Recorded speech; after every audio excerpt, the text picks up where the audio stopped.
বাংলাদেশে দুপুর দিয়ে নিজেদের আন্তঃমহাদেশীয় ব্যালিস্টিক মিসাইল অগ্নি-6 এর পরীক্ষা চালিয়েছে ভারত। দেশটি 6 থেকে 9 মে পর্যন্ত বঙ্গোপসাগর ও বাংলাদেশের আকাশসীমা ব্যবহার করে এই পরীক্ষা চালায়। এতে বাংলাদেশের আকাশে মিসাইল দেখা গেলে মানুষের মধ্যে আতঙ্ক সৃষ্টি হয়। এক প্রতিবেদনে জানায় সংবাদ মাধ্যম ইকোনমিক্স টাইমস, ভারত তাদের 10,000 কিলোমিটার দূরত্বের অগ্নি-6 আন্তঃমহাদেশীয় মিসাইল পরীক্ষা চালাতে পারে।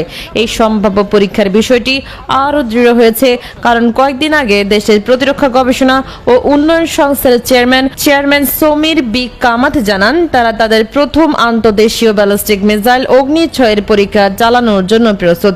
ইকোনমিক টাইমস জানিয়েছে, মিসাইল পরীক্ষার ব্যাপারে ভারত সরকার আনুষ্ঠানিকভাবে কিছু জানায়নি, তবে বঙ্গোপসাগরের আকাশসীমায় বিধিনিষেধ আরোপ থেকে একটি সম্ভাব্য পরীক্ষার আভাস পাওয়া যাচ্ছে। এর আগে গত বুধবার মাইক্রো ব্লগিং সাইট এক্সে এক পোস্টে অগ্নি-6 পরীক্ষার আভাস দেয় কেন্দ্রের ক্ষমতাসীন দল বিজেপি। দলটি জানায় ভারত আন্তঃমহাদেশীয় মিসাইলের যুগে পা দিয়েছে। এই ব্যাপারে এক্সে তারা লিখেছে, অগ্নি-6 সুপার পাওয়ার হওয়ার পথে ভারত। 10,000 কিলোমিটারের বেশি পাল্লা এবং MIRV প্রযুক্তিতে সজ্জিত অগ্নি-6 ইতিহাস গড়তে প্রস্তুত।